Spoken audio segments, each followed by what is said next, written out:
Bonjour, bienvenue sur la chaîne d'Erika Solia. Donc là, c'est un reportage sur une personne qui a eu des difficultés dans la vie, des idées noires, des idées suicidaires, de par une pathologie, une étiquette, on peut dire ça comme ça, de schizoaffectivité. Et voilà, donc il va nous expliquer un petit peu son autobiographie. Il s'appelle Brian, il est né le 3 janvier 84 et il a 33 ans. Et nous sommes le 13 mai 2017. Voilà, donc il a 33 ans aujourd'hui. Et bonjour Brian. Bonjour. Donc enchanté Brian, et je pense que tu as beaucoup de choses à nous dire. Oui, pas mal, ouais. Donc on va commencer par le début. Euh, à partir de 12 ans, chez ton père, tu as ressenti un stress chronique. Un stress chronique, ouais, une difficulté à respirer chronique liée à mon stress. Et j'étais bloqué dans ma vie en fait. À quel niveau? Au niveau de la conscience et de la capacité à entrer en interaction avec le monde qui m'entourait. Donc tu étais un peu comme une sorte d'autiste. Mais oui, j'étais dans une coquille, quoi. D'accord. Est-ce que tu arrivais quand même à avoir un côté social? Oui, j'avais des amis, je faisais du sport, j'avais l'école, mais je surjouais toujours un peu mon rôle, quoi. C'est-à-dire? Je faisais le dur, je faisais l'homme idéal, quoi. D'accord. Donc tu jouais par une apparence. T'avais un masque. Ouais, j'avais un masque, ouais. Est-ce Ouais. que tu souffrais? Je souffrais beaucoup, ouais, beaucoup. Le stress m'engourdissait l'esprit et me prenait beaucoup d'énergie. D'accord. Et à qui en as-tu parlé en premier? À ma mère. À quel âge, est-ce que tes parents sont toujours restés ensemble? Non, ils ne sont pas toujours restés ensemble. Non. Ils ont divorcé, j'avais 7 ans. Ils se sont séparés, j'avais 2 ans et demi. D'accord. Voilà. Et à partir de 12 ans, tu étais chez ton père. Tu vivais chez ton père? Non, j'étais en vacances chez lui. D'accord. Ça a duré combien de temps ces vacances? C'était pour l'été, 3 semaines. D'accord. Et une fois rentré chez ta mère, comment ça s'est passé? Mais, je m'en souviens pas très bien, mais le stress était en moi, quoi. Il ne cessait de grandir, quoi. D'accord. Et comment as-tu réagi? Quelles sont les solutions que tu as trouvées par rapport à, justement à ce... Alors, dès qu'une idée arrivait, je la feintais, en fait. C'est-à-dire que je la visualisais pas et j'essayais de prendre ma respiration pour détourner un petit peu ma concentration face à l'idée. Donc une forme de yoga en fait, directement. Ouais, on peut le dire, ouais. Un travail sur la respiration. Voilà, j'inspirais avec le ventre et j'essayais de prendre ma grande respiration pour me détendre et pour passer à autre chose. Est-ce que ça marchait? Ça marchait la plupart du temps, ouais. D'accord. Mais le stress revenait quand même toujours plus fort parce que je résolvais pas les problèmes de fond. D'accord. Voilà. Et à partir de quel moment, pardon, est-ce que tu t'es orienté vers des personnes professionnelles qui pouvaient t'aider? Oui, à partir de 16-17 ans, quoi. Donc j'ai vécu avec le stress et l'angoisse de ma vie de jeune enfant, tout seul pendant de nombreuses années, quoi. D'accord. À masquer, à cacher les défauts de ma personnalité liés à mes ressentis. D'accord. Qu'est-ce que tu ressentais? Je ressentais voilà, du stress et des idées paradoxales, quoi, noires et difficiles à cerner pour en faire quelque chose de constructif. Est-ce qu'il t'est arrivé quelque chose de particulier, de traumatisant avant l'âge de 12 ans? Oui, au contact de mon père, il était très violent psychiquement, psychologiquement avec moi et j'avais du mal comment dirais-je, à dépasser ce cap-là, quoi. C'est-à-dire? Disons qu'il ne m'apportait pas ce qu'un père doit apporter à son fils, quoi. C'est-à-dire? Du réconfort, de l'amour, une compréhension, une tolérance, toutes ces choses-là, quoi. Et qu'est-ce qu'il te reprochait en gros? Comment? Qu'est-ce qu'il te reprochait en gros? Il me reprochait c'était une période où à l'école j'étais un peu tir au flanc, où je travaillais pas forcément beaucoup. Donc ils misaient tout sur mon échec scolaire, quoi. D'accord. Voilà, et j'ai redoublé 2 fois ma troisième Oui. et 2 fois ma seconde. Et après? Et après je me suis mis à bosser. D'accord. Et là mes notes sont remontées. D'accord, mais par quel moyen, comment ça se fait que tu aies réussi à dépasser cet échec scolaire d'un coup? Est-ce que tu étais aidé par des professionnels Alors en fait à ce moment-là? j'ai passé du temps dans une autre ville que celle où j'habitais, Oui, en internat, oui, et je fumais énormément de shit. d'accord. Donc des quantités assez énormes, quoi. Sous quelle forme? Entre 5 et 10 grammes sous forme de douille. D'accord, ah oui. Donc je me suis dévasté le cerveau avec ça. Oui, Et un jour j'ai commencé à tomber dans la dépression. J'ai décidé de prendre le morceau de shit qui me restait chez moi, qui était un énorme morceau de shit, et de balancer au loin dans le jardin d'accord, pour stopper définitivement cette drogue-là, quoi. d'accord, Et donc j'étais un peu en période de dépression et j'avais du mal à retrouver le cap, quoi. Donc j'ai commencé à être aidé par un psychiatre, quoi, Qui t'a au conseillé? CMPP, ma mère. D'accord, Donc ça faisait déjà quelques mois qu'il me suivait, mais moi je continuais à fumer, quoi. d'accord. Qu'est-ce que le CMPP? C'est le centre. Alors c'est un centre pour les jeunes aux difficultés mentales, quoi. D'accord, Donc je peux pas te dire ce que ça correspond en lettres, en mots, mais centres médicaux, médicaux, psychologiques, psychologiques, enfin voilà, pour les d'accord, jeunes, quoi. d'accord.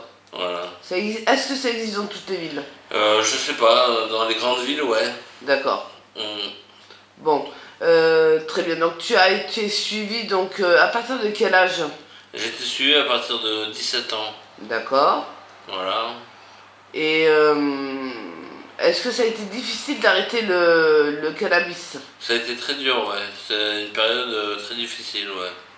Combien de temps? De durée pour s'en sortir, Oui. je dirais 4 à 5 mois, quoi. D'accord. Le temps du sevrage, quoi. Le temps du sevrage, ouais. Est-ce que Ouais. tu as eu la volonté de stopper sans rechuter? Oui, j'ai parachuté, ouais. Comment t'as fait? Je me suis fait un décollement de la plèvre. Ah oui, donc tu t'es fait Je me hospitaliser. suis fait hospitaliser, ouais. Donc c'est ce qui a déclenché ton arrêt total de cannabis. Voilà, tout à fait. D'accord. Ouais.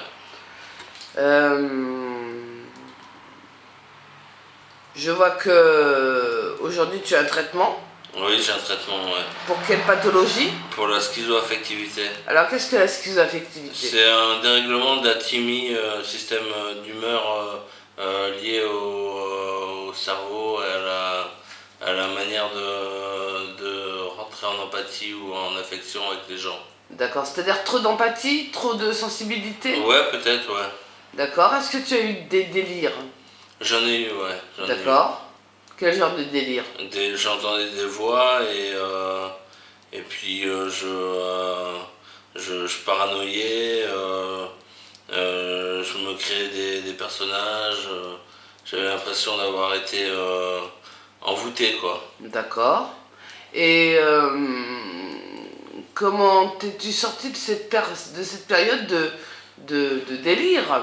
Ben, c'est Est-ce que, passé. excuse-moi, autant pour moi, est-ce que tu as eu des idées noires pendant ces périodes de délire? Ah oui, oui, oui, j'avais des idées noires, ouais, ouais. Est-ce que Tout tu es à passé fait. à l'acte? Non, non, non, non, non. T'avais quel âge à l'époque? J'avais des pulsions, j'avais 23 ans à peu près. D'accord, t'avais des pulsions mais tu ne passais Ouais. pas à l'acte. Non, non, tout à fait. D'accord.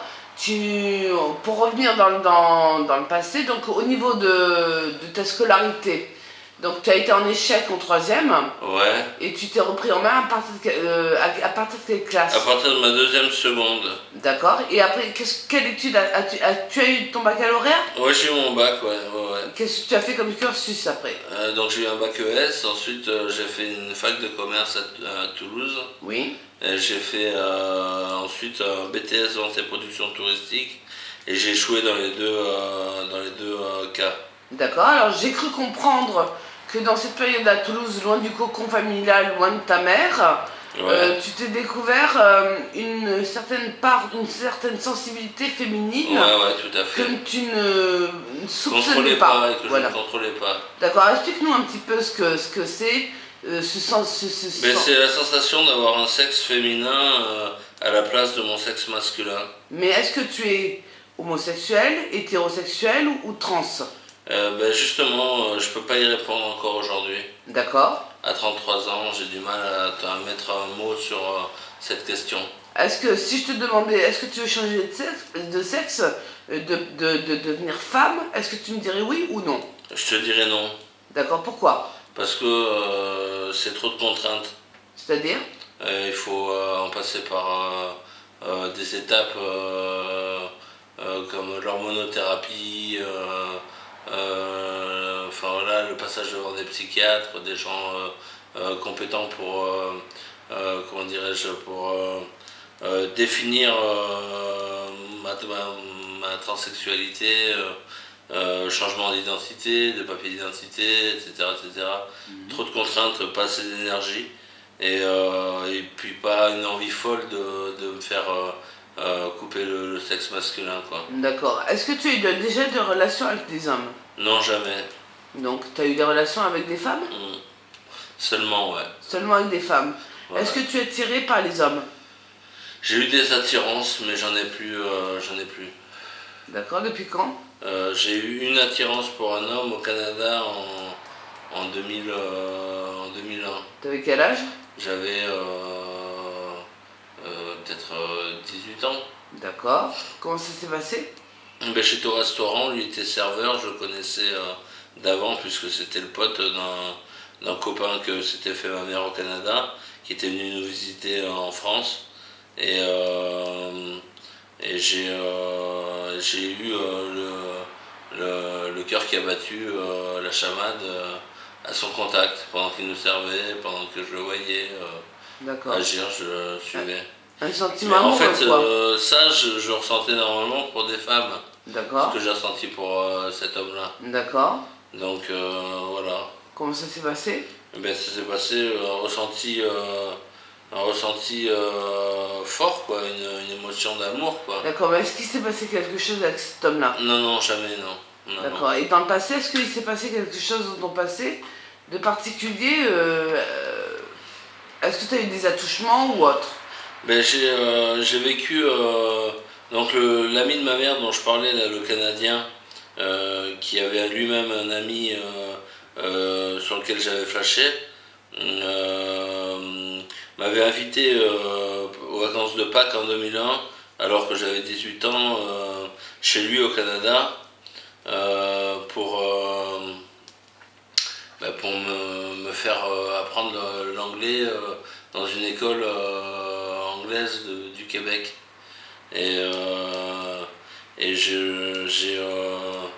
Je pense avoir subi des attouchements de cet homme-là. Parce qu'un jour, en fait, on picolait énormément. Moi, j'avais pas l'habitude de boire. Et un jour, on était dans un hôtel, dans une chambre d'hôtel avec 2 lits. Et je me suis retrouvé le matin avec le pantalon en bas des jambes. D'accord. Je m'étais couché habillé et je me suis réveillé avec le pantalon en bas des jambes. D'accord. Donc il y avait un dilemme, quoi. D'accord. Et je me suis toujours posé la question de savoir si c'était pas amusé avec moi pendant la nuit, quoi. D'accord, je comprends. Voilà. Est-ce que ça t'a traumatisé? J'ai l'impression que si jamais il y a eu quelque chose de grave de fait cette nuit-là, ça a affecté mon subconscient. Et donc ça a entraîné des blocages supplémentaires dans ma vie. D'accord. Est-ce que tu penses que par l'hypnose, tu pourrais remonter à ce souvenir? Je crois pas. Je crois pas. Pourquoi? Parce que je suis pas prêt à faire d'hypnose. Pourquoi? D'hypnothérapie. Pourquoi? Parce que j'ai pas envie. D'accord. Voilà. Qu'est-ce qui te bloque? Rien. Pour l'instant, c'est pas la période pour faire ça. D'accord, tu es plus pour les psychothérapies? Suivi médical normal, quoi. Par psychiatre et... Par psychiatre et infirmière, quoi. D'accord. Voilà. Je crois savoir qu'aujourd'hui, tu es suivi dans un centre médico-psychologique de ta ville. Oui, tout à fait, ouais. Donc tu es retourné au cocon familial. Ouais, Actuellement, tu vis avec ta mère, ouais, tout à que fait. tu protèges et que mutuellement. Ouais, tout à fait. Bon. Ensuite,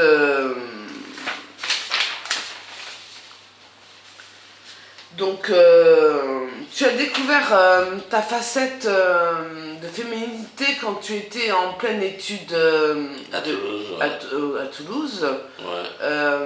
Est-ce qu'aujourd'hui c'est toujours le cas? Mais je ressens plus ça, non. Mais je pense que les médicaments bloquent la libido. D'accord. Donc moi, ma libido était plutôt féminine.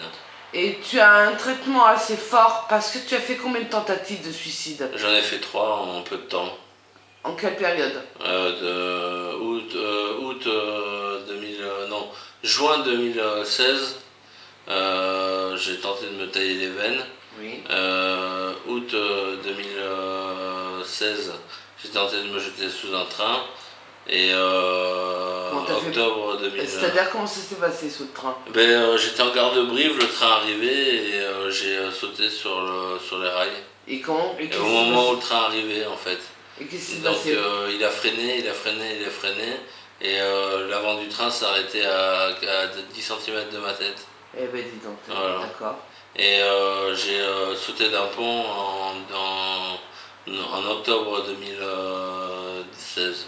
D'accord. Et qu'est-ce qui s'est passé à ce moment-là? Traumatisme Rien, aucune blessure physique apparente. Beaucoup de chance. D'accord. Voilà. Et alors après, tu t'es fait hospitaliser enfermé, je crois. Oui, voilà, tout à fait. Ouais. Pendant combien de temps? Pendant 1 mois et 10 jours. D'accord. Voilà. Et comment as-tu vécu cette période? Très difficilement. C'était un peu le bagne, la prison, quoi. D'accord. C'est-à-dire comment c'était? On était fermés, on avait juste la télé et on pouvait fumer une clope toutes les 2 heures ou 2 clopes toutes les 2 heures. Oui. Tout était quadrillé, quoi, pour qu'on ne puisse pas avoir affaire à l'extérieur, en fait. Est-ce que tu avais le droit au téléphone? Non, enfin si, au coup de fil via leur téléphone fixe. D'accord. Par des proches? À des proches, ouais. D'accord. Quelle était la personne de confiance que tu avais nommée? Ma mère. D'accord. Est-ce qu'elle venait te voir? Oui, elle est venue me voir, ouais. D'accord. Qui t'a soutenu pendant cette période? Des amis, ma famille, voilà, quoi. Est-ce que ton père t'a soutenu? Oui, il est venu me voir alors que ça faisait 5 ans qu'on ne se voyait plus. D'accord. Il est venu avec ma mère, D'accord. qui a une sclérose en plaques D'accord. et qui a du mal à se déplacer. Donc tu l'aides beaucoup? Ouais, je l'aide beaucoup, ouais. D'accord. Tu aimes ta mère J'aime profondément? ma mère profondément, ouais. D'accord. Est-ce que tu n'as pas la sensation, si on te demandait de prendre ton appartement, comment réagirais-tu? J'aurais du mal à prendre mon appart. Pourquoi? Parce que je me sens bien chez moi. D'accord, auprès de Chez ta ma mère. mère, ouais. Oui. Ouais, je me sens pas en mesure d'assumer un appart. Tu es très fusionnel avec ta mère. Ouais, tout à fait. D'accord. Ouais. Et depuis combien de temps n'as-tu pas eu de relation avec une femme? Depuis 3 ans à peu près. 3 ans. Et ça remonte à quel événement? Elle a. Moi j'étais parti au Cap d'Agde en fait. Et j'ai écumé les clubs échangistes. C'est-à-dire? J'allais dans les clubs échangistes pour me taper d'autres filles. Ça te plaisait? Ça me plaisait pas trop, non. Et pourquoi tu y allais? Pour me prouver des choses. C'est-à-dire? Pour prouver que j'étais un homme. Et alors, t'as réussi? Non, c'est toujours aussi énigmatique chez moi. C'est-à-dire? Je me pose toujours la question de ma virilité. C'est-à-dire parce que tu manques de confiance en toi, d'estime de toi, ou parce que réellement... Parce que je me suis pas trouvé en fait. Voilà, d'accord. Ouais. Est-ce que tu te fais aider pour justement te trouver? Pas spécialement, non. C'est-à-dire? Je me pose des questions dans mon fort intérieur, quoi. Tout seul? Tout seul, j'essaie de comprendre un peu mieux les tenants et les aboutissants de ce trouble. Est-ce que tu arrives à en parler facilement? Bah oui, la preuve, je vous en parle. D'accord. Ouais. Mais as-tu pensé à faire une psychothérapie avec un psychologue ou une Oui, mais à psychologue? chaque fois que j'ai fait une psychothérapie, pour le psychologue ou la psychologue, c'était pas normal que d'être de se revendiquer du sexe opposé en tant qu'homme. D'accord, donc c'est-à-dire que tu es tombé sur des gens qui jugeaient. Oui, des gens qui avaient leur propre conception de l'identité. D'accord. Voilà. Un homme est un homme, une femme est une femme. D'accord. Et tu as été déçu donc. Oui, ça n'a pas marché, quoi. Et pourquoi n'es-tu pas rentré dans le dialogue et l'argumentation? Mais c'est ce que j'ai fait, c'est ce que j'ai fait. Et alors? Mais du coup, ça a été terminé, quoi. C'est-à-dire de quel côté? De leur côté et du mien, quoi. D'accord, la relation patient-psychologue, c'est terminé. Ouais, tout à fait. As-tu rencontré quelqu'un qui pouvait être compréhensible? Oui, à Paris en 2010, Oui, je suis allé au centre LGBT lesbienne, gay, trans de Paris. oui. J'ai rencontré une transgenre avec qui j'ai parlé et elle m'a pas apporté plus de solutions que ça. Mais voilà quoi. Après j'ai rencontré un psychiatre aussi qui travaillait avec des transgenres Mhm. pour les aider dans leur parcours. Est-ce que tu te considères comme transgenre? Transidentitaire, ouais, pas transgenre. C'est-à-dire? C'est dans l'identité que le dilemme se produit chez moi. Est-ce que tu ne considérerais pas que un homme aurait le droit d'avoir un homme hétéro aurait le droit d'avoir une part de féminité empathique Ouais. naturelle? Ah oui, je considère que c'est bien même. D'accord? Ouais. Et est-ce que tu te considères dans cette catégorie-là ou dans une autre catégorie? Je me considère dans une autre catégorie. Pas seulement dans celle-là en tout cas. C'est-à-dire? Ben, je me considère féminin quoi. Vraiment féminin. C'est-à-dire, qu'attends-tu des relations que tu pourrais avoir d'amour? Rien. C'est-à-dire? J'ai pas de parti pris à ce niveau-là quoi. Actuellement. Actuellement, ouais. Mais est-ce que tu as un idéal? Dans l'idéal, j'aimerais avoir une femme, des gosses, une vie, une maison, une moto, une voiture, mais voilà, je peux pas l'avoir ça. Pourquoi? Parce que je correspond pas à ce type de personnage-là, quoi. C'est-à-dire que est-ce que tu me parlerais d'une partie d'orgueil de ta part? C'est une partie d'orgueil, ouais. Qui continuerait à agir pour prouver que je suis un homme avant tout, quoi. Comme ton père, quoi. Ouais, comme mon père. D'accord. Et qu'est-ce qu'en pense ta mère? Ma mère, elle pense que c'est un trouble qui mérite d'être scruté à la loupe, quoi. D'être étudié et compris, quoi. Par qui? Par des gens compétents. D'accord. D'ailleurs, elle m'a accompagné à Paris en décembre en 2010 Oui, pour justement faire la lumière sur ce trouble. oui. Et as-tu des réponses? Ben, j'ai pas eu de réponse de la part des gens que j'ai rencontrés là-bas. J'ai pas eu de réponse. Pour le psychiatre, je suis pas en phase de construction transidentitaire, quoi. C'est-à-dire, t'es en face de quoi, là? Mais de refus, de déni, De déni de quoi? de déni de mon genre, de ma sexualité. D'accord, mais pourtant, tu n'as eu des relations qu'avec des femmes. Oui, tout à fait, ouais. Et tu n'es attiré que par les femmes, d'habitude. Ben ouais, mais je suis plus attiré par qui que ce soit, en fait. Pour le moment. Pour le moment, Tu n'as que 33 ans, tu es en pleine phase de traitement, ouais. qui risque d'être réduit petit à petit ou autre, Ouais. adapté. Bon, je crois savoir que tu vas en hôpital de jour de temps en temps. Ouais, tout à fait, ouais. Donc le traitement est en cours d'études. Oui, des études sur mon propre cas, quoi. D'accord, donc tu es suivi et étudié actuellement. Oui, tout à fait, ouais. Est-ce que tu trouves que les gens qui t'étudient sont compétents? Oui, tout à fait, mais je leur parle pas de tout non plus. Hein. C'est-à-dire, pourquoi? Parce que je leur parle de mes déboires actuels, quoi. De mes difficultés actuelles. Et pourquoi tu ne parles pas de tout? Parce que il y aurait trop de choses à dire et c'est trop fatigant. Pourquoi fatigant? Parce que ça demande de puiser dans mes ressources énergétiques et de faire le lien entre trop de choses en fait. D'accord, donc ça demanderait trop d'efforts Trop psychiques. d'efforts psychiques, ouais. Ouais. D'accord, est-ce que tu te sens, comment dire, euh, enfermé dans ta tête ou limité Je me sens bloqué, limité, ouais. D'accord, pourquoi? Parce que j'ai pas assez d'énergie, quoi. Je me suis vidé de mon énergie Et depuis quand? depuis quelques années, depuis quelques temps. C'est-à-dire, ça remonte à quand?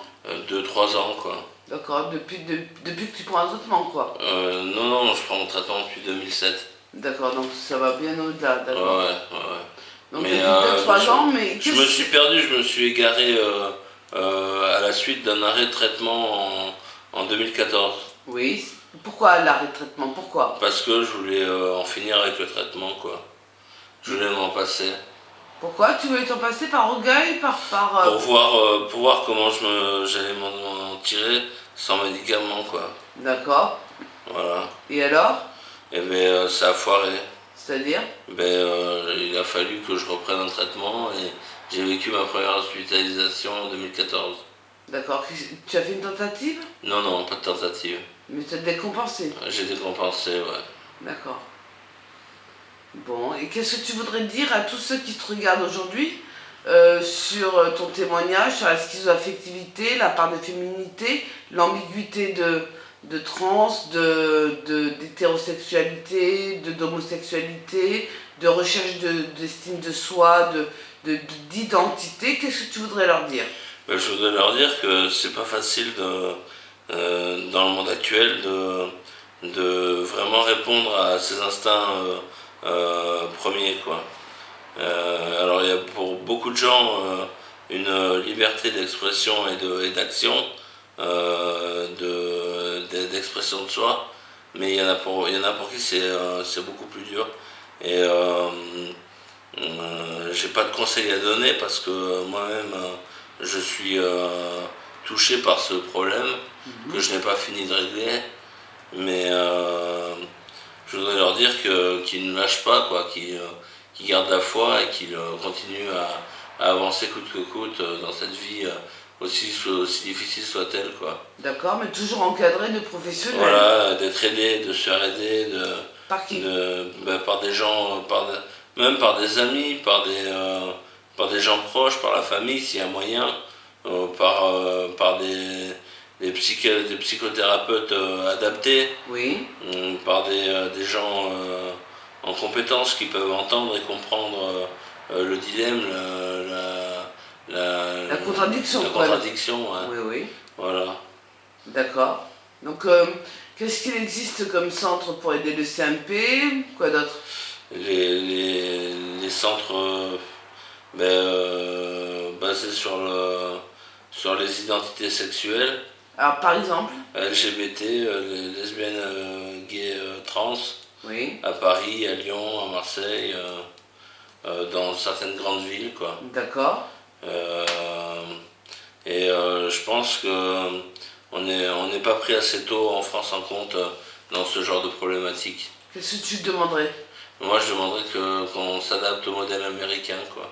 C'est-à-dire? Avec les réassignations sexuelles se fassent plus tôt dans la vie, quoi. C'est-à-dire, précise. Comment dirais-je, réassigner le vrai sexe à la vraie personne, quoi, à l'identité de la personne, quoi. C'est-à-dire, tu te sens femme, tu veux devenir femme donc. Non, je veux plus le faire, ça. Mais tu es pour que ceux qui Oui, se sentent vraiment femmes puissent avoir puissent le devenir.